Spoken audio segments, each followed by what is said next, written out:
This video is a very important one. Muslims, Jews, and the Holocaust in Morocco. Beyond the Kasbah and the Medina, you walk through the Mellah, the old Jewish quarter. However, there appear to be few Jewish people in Morocco. Thus, the research this video is based upon looks into the disappearance of the Moroccan Mellah as a consequence of Germany's actions during World War II and Shoah. Because of both European colonial influence and Nazi propaganda, many Jewish people living in Muslim nations lost their citizenship and status, suffering as a result. As a historically diasporic peoples, Jews have lived in North Africa for centuries. In 1491, more than 700,000 Jewish people were living in North Africa, making up 1% of the population.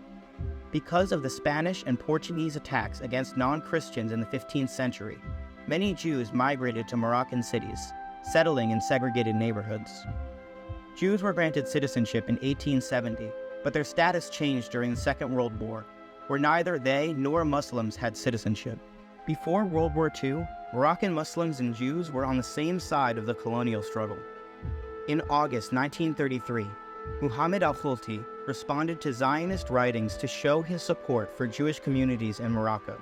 Do not be mistaken, fellow Jews. Morocco is for Moroccans. That is for us Muslims and for you Jews.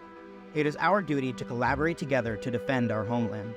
Moroccan Jews and Muslims relied on each other to uphold functioning cities, and many Muslims realized that their nation could be a tolerant one.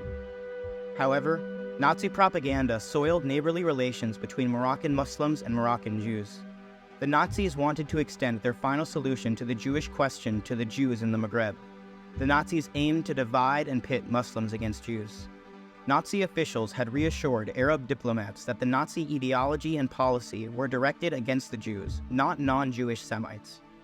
Nazism viewed Arabs and Muslims as different but in clear contrast to the racial hierarchy presented in Mein Kampf, not as racially inferior.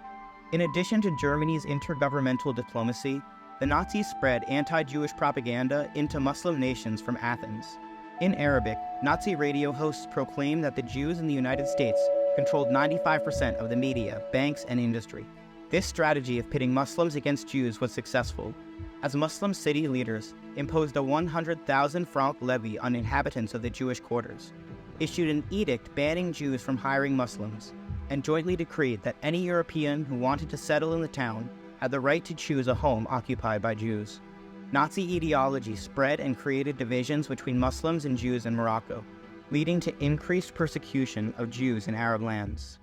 Germany was not the only European power to target Moroccan Jews, for Vichy France maintained its hold on North Africa.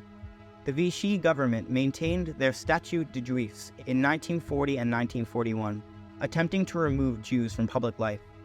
These anti-Jewish laws prevented Jews from working in most industries and government positions. It is interesting to note that the Nazis did not write this legislation, but it was instead by the French government's own volition. On the ground, Jewish Mellahs were in a state of decay, for it was decreed on Yom Kippur that the Jews who lived in new modern neighborhoods of large cities had to give up their homes and relocate back to the narrow alleys and crowded lanes of the traditional Jewish quarter.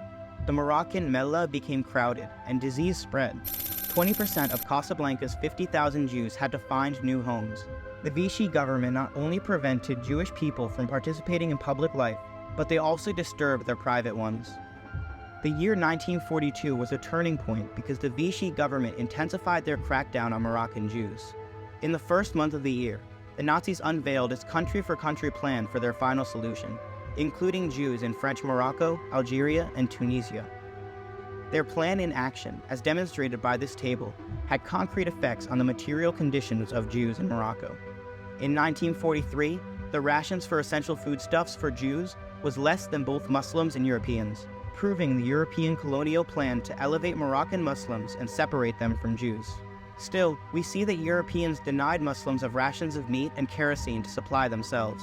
Turning toward the table about primary and secondary schools, the numbers reveal that nearly half of all Jewish students were removed from receiving education in Morocco. The Nazi propaganda and ideology had real-world effects that hurt the lives of Moroccan Jews. Before Shoah and the introduction of European influence, Moroccan Jews and Muslims lived supporting each other at a distance. However, it was not purely German influence that aimed to divide Muslims and Jews. Independent actions of Vichy France hurt North African Jews by stripping them of their rights, private and public. Diverse populations of Muslims accepted this influence differently, but together they were unable to stop anti-Jewish laws because of their own interests as colonized people. I'm Historical Method Man, and this is Muslims, Jews, and the Holocaust in Morocco. Please consider subscribing.